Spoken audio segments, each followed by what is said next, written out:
Today, we're going to be looking at one of the most heated debates, one of the most on-fire arguments I have ever seen that has spanned 20 plus years. Which game is better, Super Mario Bros. 3 or Super Mario World? Who cares? At the end of the day, does it really matter? Both of these games are one of the best games ever made. It's like arguing if you should get $1 million or $1 million and 1 cent. Yes, one is better, but it doesn't really matter that much. But I have seen a lot of arguments on this topic, and I've seen a lot of disappointment as well. So I thought it'd be interesting to compare them as much as possible and give my take on which one I think is objectively better. And at the end of this video, we will find out. Before we start, I need to apologize. I unfortunately recorded everything with a CRT filter, and I now only understand that this might hurt some people's eyes, but this will not happen again in the future. But if it's still too much to handle, you can just minimize the video and still listen if you want to. But enough yapping, let's begin. In Japan in 1988, a small indie company called Nintendo casually decided to drop one of the best platformers, maybe even one of the best games ever made, Super Mario Bros. 3. And then about 2 years later, they decided to immediately drop one of the best platformers, maybe even one of the best games ever made.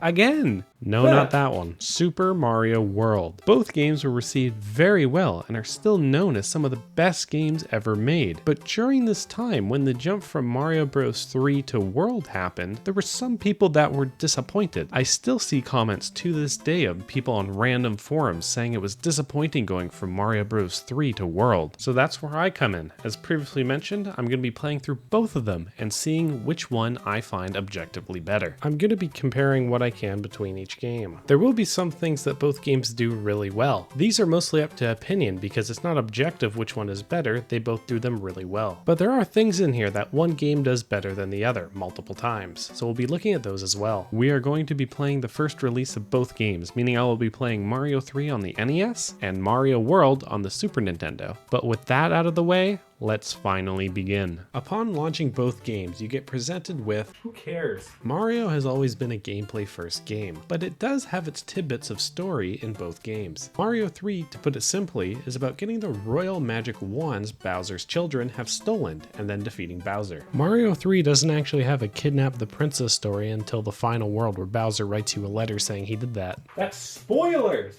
Super Mario World takes place after the events of Super Mario Bros. 3. They all decide to take a vacation in Dinosaur Land. After a bit of time passes, they realize Peach is missing and go look for her, but spot an egg. The egg then hatches and Yoshi pops out. Yoshi then tells them he was trapped by turtles. With that description, they then realize Bowser must be behind it and go right after him. Wait a second! That's kind of weird because in the game, you find Yoshi in a forest, which is true, but it also says Yoshi gave Mario a cape in the story manual. But you don't see a cape until World 2 after you meet Yoshi where you rob it from some guy. This game is trash. Mario 3 wins. I'm putting money on this one. Overall, both stories are pretty simple and they don't really affect the game that much as it's mostly told to you through the manual. But what about the story that's in the game? Well, when you launch Mario 3, you realize that a stage curtain is coming up and the story is being told through you through a play, which personally I think is awesome. The intro cutscene just shows Mario doing random stuff and then playing with Luigi and hitting himself. Kind of funny, but it has a lot of charm put into it. In Mario World, all it really does is just show you a demo of a level, which is kind of boring in comparison. There's nothing really story related here. Past the title screen in Mario 3, you just get booted right into the world map. More on this later. That's all that pretty much happens. In World, you get some cool intro music, but you also actually get the story told to you in the intro. You also get some story told to you through hint blocks in the game in the early parts, and also when you rescue Yoshi for the first time, just in case you didn't own the manual. I don't know anyone that did. In Mario 3, once you enter a boss of the world, you get a cutscene with the Toad telling you the king has been transformed. It's fun seeing what the king has been transformed into, but the Toad's text is pretty much the same every time. And once you beat the boss, you fly down with the wand at hand and the king returns to normal, where they once again say the exact same thing every time. You do get these letters from Peach though after you beat every world, though these are mostly just hints and not really story, minus the last one where it's Bowser writing it to you that he's stolen the princess. I've had enough of these spoilers. In Mario World, you get a unique cutscene every time you beat the castle, which is pretty much the world boss. They give you a recap at the bottom of what you did and even give you some hints. Overall, I really like these. They can be really funny at times and give Mario a lot of personality. The text when you beat a castle really motivates you and it makes you feel like you conquered a castle, where in Mario Bros. 3, they all say pretty much the same thing. Is that another Mario? In Mario Bros. 3, once you beat the game, you get a funny joke from Peach and then you get to recount your adventures with these images of Mario. In Mario World, you get a kiss and you walk slowly through what you've been through. And you get to watch all the Yoshis you rescued be saved. They also show you the enemy names, which I really love in these kinds of games. I personally like Super Mario World more in this aspect because it's just more flashy, it's more presentable. But objectively, the story in both games are very basic. I will admit though, it is hard to talk about the story without talking about the... I don't know how to draw. Honestly, there's not much to talk about here because it's really a feeling thing rather than an objective thing. It's your personal opinion of which art style you like more because they are both fantastic. The art pieces made outside of the game, like for the manual and the box art, is amazing on both of them. But in-game, I think I prefer Mario World's art style a bit more. Mario Bros. 3 has a great art style in this game, don't get me wrong at all. I just like the colors in Super Mario World more. But again, this is more of a personal thing rather than an objective thing, because they are both fantastic and objectively, I don't think one is better than the other. Personally, I like World more. With that really quick blurb out of the way, let's finally get to the game. I've been there.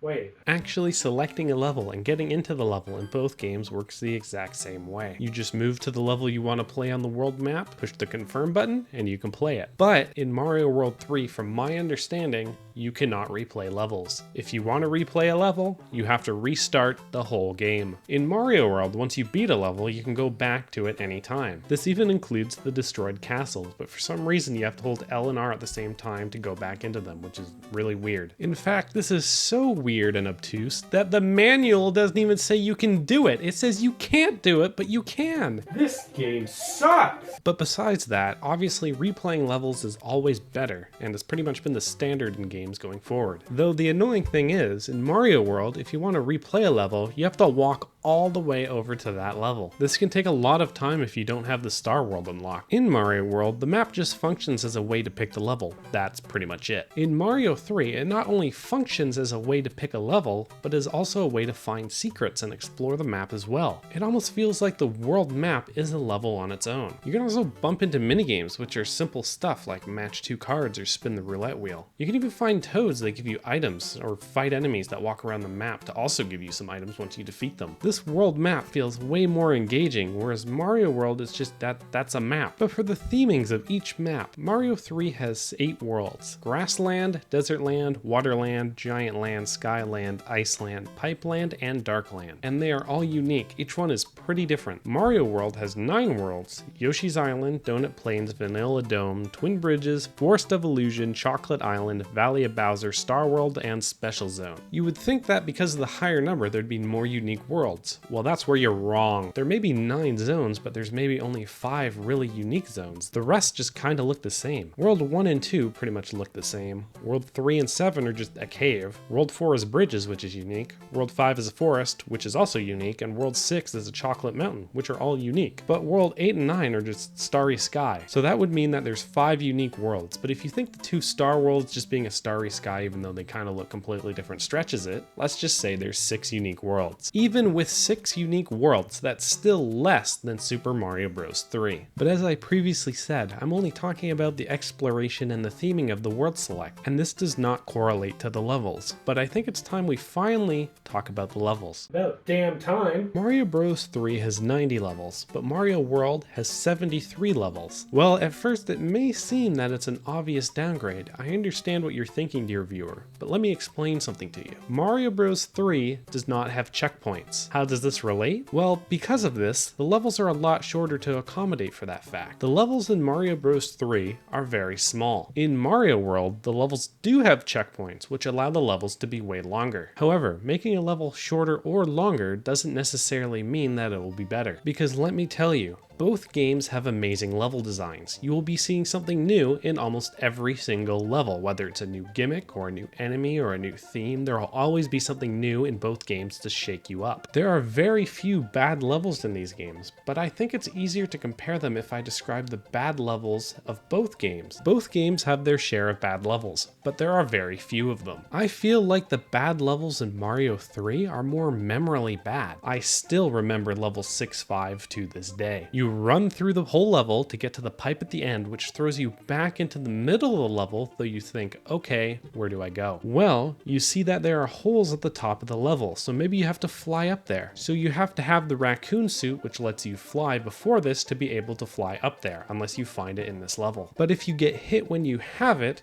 you have to go through the pipe to be able to respawn the item that turns you into the raccoon suit to be able to do it again. So after checking them all, which some of them are dead ends by the way, you finally find one, but you need a shell to deal with it. So you fly back down to a Koopa realizing that you already killed it, and you go to respawn it. While this is happening, there are blocks being thrown at you by the enemies, and they put them in the most annoying spot too, because the area where you need to get momentum to fly up in, they put a bunch of enemies and blocks here to block your way. But finally, once you get it all done, the level is complete. This level was very annoying, and I still remember it. But that's only one level. Let me give you another example. The World 7 Castle. You spawn in a room with a bunch of blocks, and at the end you find a door and you go into it. In this room there are no enemies, so you're probably confused saying, where are they? You run right and you see another door and you go into it. This room also doesn't have much in it, but it has a bunch of question blocks, so you hit them all and all you get is a power up. You see a pipe and you can actually go up to it, but you can't go in it, so you're stuck. You run all the way back, nothing. You decide, oh wait, what if I break all the blocks in this room? So you go and break all the blocks. Doing this, you find a P-switch, and oh thank God, you hit it, you jump down and you get coins as a reward. And while doing this down here, you find a door, so you think, oh thank goodness I found the exit. But that's not the right door, it brings you somewhere else. So you do all that again and you hit the switch again, only to realize the P-switch makes the door spawn right beside you. You go into it and you get shown two pipes. You go down the first one, which gives you the Tanuki suit, and then you go back up and into the pipe, and then it sends you to the room where you couldn't go into the pipe before. So you realize you can't really use the suit here, so you go back one room and you may realize, oh wait, I have the suit now, I can probably fly around this room and see if there's something in here. And after you do this, you finally see a pipe on the ceiling, you can go in and beat the level. I hated these levels and they brought down the experience for me a little bit. There's also 2 more levels like this, but I'm not gonna go through them because if I did, we'd be here all day. In Mario World, there's only really one level I hated that brought down the experience. And I know everyone hates it as well, and it's that goddamn balloon level. In this level, you have to hit these P-balloon power-ups, which inflates Mario. Don't look up Mario inflation. This puts Mario on a timer, and you have to get to the end of the level on this timer. And this is a very tight timer. While doing this, you also have to dodge stuff that enemies are throwing at you. It's really not a fun level, and it's the only level I really not liking from this game. But Mario World for me has an issue that Super Mario Bros. 3 didn't. In Mario Bros. 3, I either liked every level, or I hated maybe about 4 of them. In Mario World, I disliked one of the levels greatly, and I liked the other levels, but there were a bunch more levels scattered out through there where I just thought to myself, well, that really wasn't that pleasant. They weren't really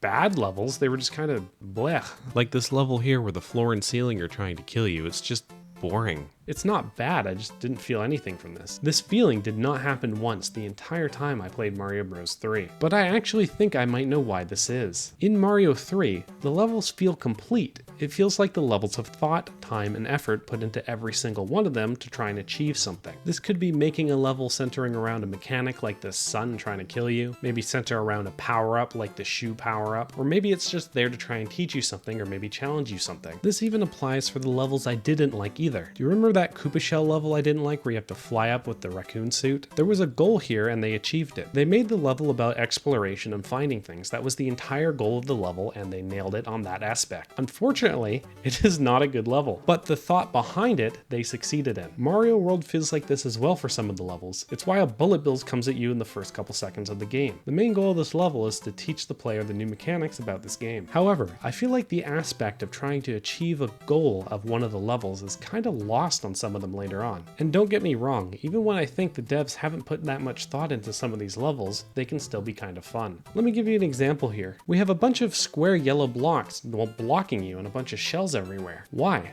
I don't understand what the point of this is. It's just kind of annoying trying to get through it, and it kind of looks weird. Even as a kid, I always thought this part of the level was strange. And what's even weirder is that after this part, it turns into a normal level. Like, what was that needed for? As another example, at the end of this level here, they just kind of go bam, barrage of fish at you. It feels like Mario World shifts from mechanic to mechanic in these levels, and it can feel very strange. Though, like I said, just because some of these may be strange or weird doesn't make it a bad level. Like, at the end of the day, I still enjoyed both of the levels I felt weird in Mario World that I just explained. It just has a lot of strange moments that make me feel weird, where Mario 3 didn't really do this at all. But at the end of the day, Mario World has the dolphins, so Mario World is the better game. So now that we went over my thoughts on the level, how does Mario control in both games? I don't know who that is. Well, in both games, he controls amazingly well. Control is the number one thing Nintendo nails when it comes to Mario. He always feels fantastic to control no matter what game he's in. It's really up to personal preference which one you like more, because they control slightly differently. Mario 3 feels more heavy and weighty by a bit, while Super Mario World feels a bit more lightweight. I think overall I prefer Mario in Mario World, well, because of how he looks. I mean, just look at him.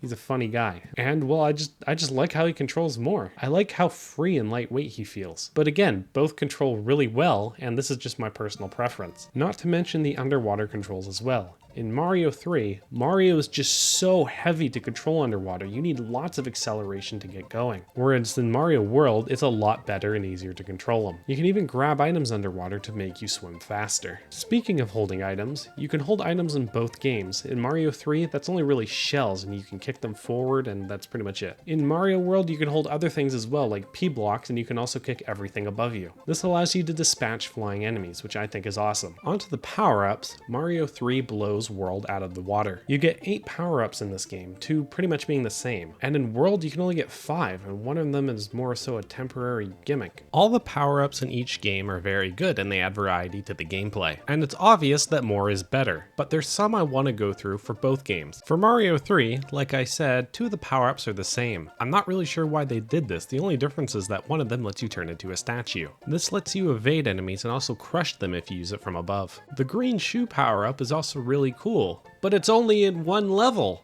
Why? In Mario 3, like I said before, you have this P-balloon power-up that inflates Mario. This is only really available in really specific levels or areas, and in my opinion, it just kind of slows down the game. Why did I look that up? But another quote-unquote issue I have is with the feather power-up. This gives you a cape, which lets you spin, which is awesome, and it also lets you fly. It's a lot of fun flying with it, even though it can completely trivialize the game. You can glide straight down or fly upwards with the D-pad. If you time it correctly, if you go down a little bit while you're gliding and then up, you can constantly move upwards. This lets you be in the air infinitely. You can fly over most levels with this. And after playing Mario World for so many years, I've only just realized this after using the cape. It's kind of annoying to use because if you run and get max momentum, you don't jump like sometimes you want to, you fly. It gets in the way of how I want to control my Mario. This isn't really a power-up, but I'm gonna put it in this category anyway because Mario World has something huge over Mario 3, and it's whatever that thing is. Yoshi. Jumping on a Yoshi allows Mario to ride around on him. When on Yoshi, you can also get off of him. Doing this makes Mario jump extremely high, and is actually a requirement for getting some of the secret exits. Mario can also punch him.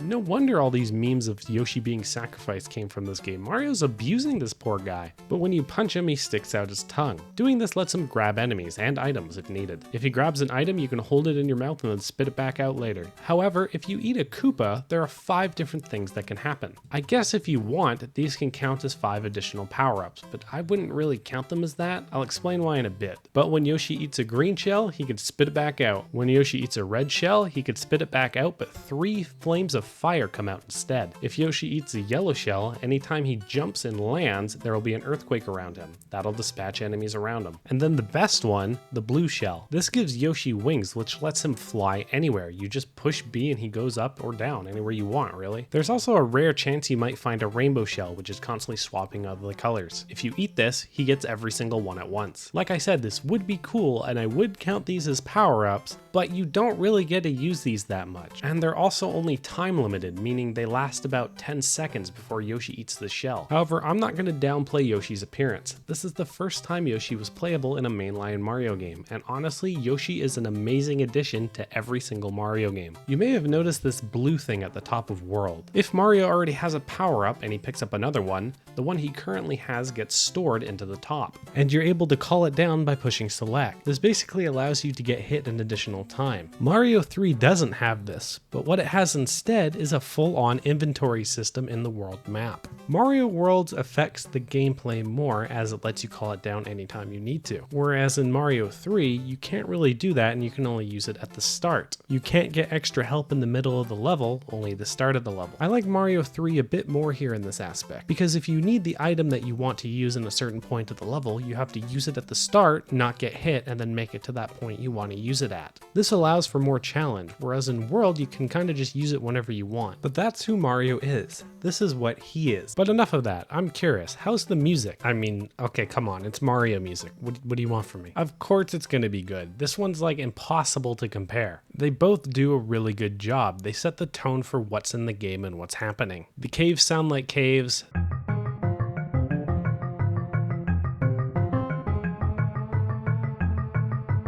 The underwater sounds like the underwater.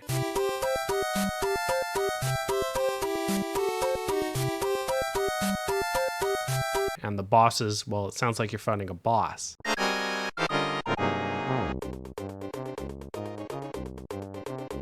But wait, speaking of the bosses, I can't think of anything funny to put here. I think it's easier if we talk about the normal enemies first. I spent the last 40 minutes recording 20 minutes of dialogue of me going through each enemy and telling you what they do, but I realized that's boring. You lazy son of a... And I can just put it much more simply. Both games have the same amount of enemy types. Both games share some of the same enemies, but sometimes they're completely different. Both enemies in each game are fine. They both set out what they're meant to do, which is to get in Mario's way. Though Mario World does have a couple instances where you only see the enemies for one level, which is kinda odd. I can kinda understand this because they might just want to have the gimmick for only one level, but for the last level, the new enemy doesn't really do anything. It just jumps up and down. There's not really a gimmick to this. But because of this, and because I think the enemies in 3 just visually look better, I think I prefer 3 more. Mario World's enemies just look really strange sometimes. This is a Goomba. This does not look like a Goomba. I think even later on in the series, they started calling these Galoombas because of how different they look. And the Koopas outside their shells also look weird. I'm used to them standing upright, not on all fours. You freaking weirdos. What is that? You get my point. I really do think the enemies in each game do a very good job at getting in Mario's way, and they all have a unique way of doing it. But I think it's time we move on to the bosses. In Mario 3, they're all the same. Well, that's really not true,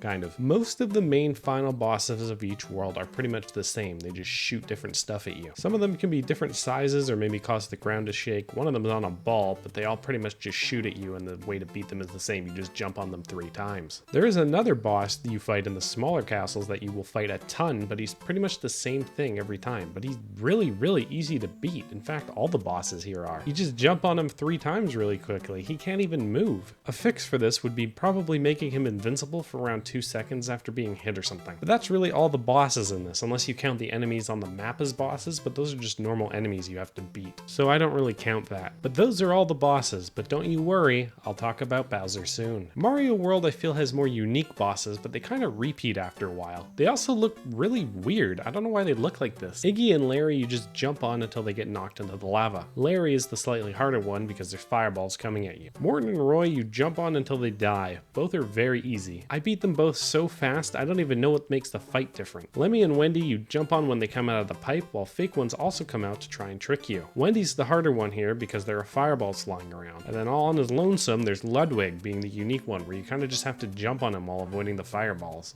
And if you jump on him, he's actually invincible for a little bit. This fight just feels like a Super Mario Bros. 3 reference. Already, that's 4 unique bosses. That's way more than Mario 3, but there are still more. You have Reznor. What a stupid name. All you have to do here is hit the platforms under all 4 of them to knock them off, and you win. And you also have a Big Boo boss, which which you throw blue blocks at. That's 6 unique bosses compared to 2 if I'm being nice for the other game. But as I said before, that's only so far, because we still have the big guy to talk about. Bowser in Mario 3 is awesome. He's shooting fire at you as you approach his lair, referencing Mario Bros. 1. And once you get past that and you get to him, the fight begins. He tries to sit on you and shoot fireballs. The goal here is simple. You just have to have him jump onto the blocks and get out of the way for him to break them. Once he's broken enough, he falls down the pit and you win. And as I said before, Peach makes a funny reference to the original game and the credits roll. Mario World, on the other hand, doesn't have that. Instead, you're just inside a dark room with an eerie atmosphere. It's kind of weird. There are 3 things in this room you haven't seen until now. This light effect that shines Mario, which would have been a cool mechanic for a level, but it's not. And the ninjas. Why are they just randomly here at the end? And then you actually have a useful one, which are the Mecha Koopas, which is showing you the mechanics for the final boss. You can grab them and throw them, because when you get to that big door,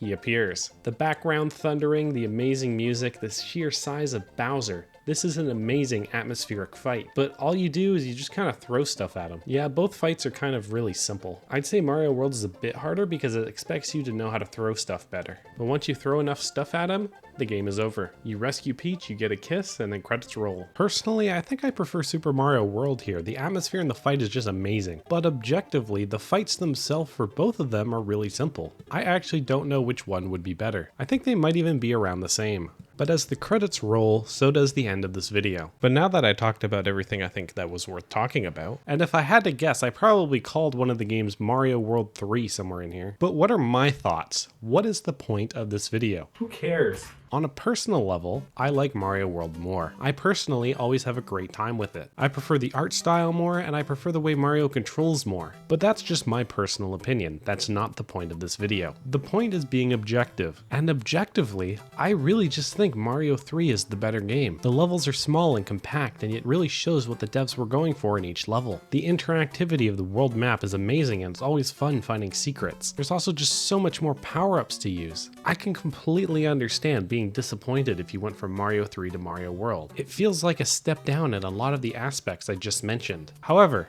like I said at the start of the video, it doesn't really matter that much. Both games are amazing, and they're considered some of the best games ever made. And there's one big reason why. Both games have Bullet Bill, because he is perfect.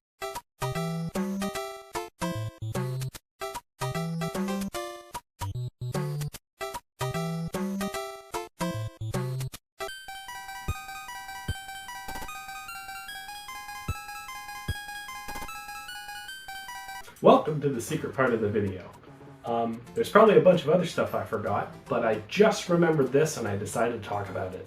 The secrets. They are both terrible. Don't get me wrong, it's always cool to find secrets in these kinds of games, and it's always cool to get rewarded for finding them. But really, some of these you should have really had a hint or something. A lot of these aren't really explained to you at all, and they're not really hinted at either. They're just kind of random. I'm not going to go over all the secrets, but just the ones that are interesting. Honorable mentions to the coin ship and the secret item shop in Mario 3 that spawn if you finish a level with a certain amount of coins and time remaining. While it's cool that these will definitely start playground rumors, almost no one is going to see them. I didn't even know these existed until I started editing this video. But speaking of Mario 3, let's talk about the only 2 secrets I was actually able to find as a kid. And I honestly have no clue how. I'm just going to assume Kid Me monkeyed around with every single level. The first one is in level 3, where you hold crouch for a couple seconds on this white block. You then go into the background, move to the right, and you get a whistle which lets you teleport to other worlds. Very neat. But how is anyone supposed to find this? I mean, I guess Kid Me did, I have no clue how, but no actual sane person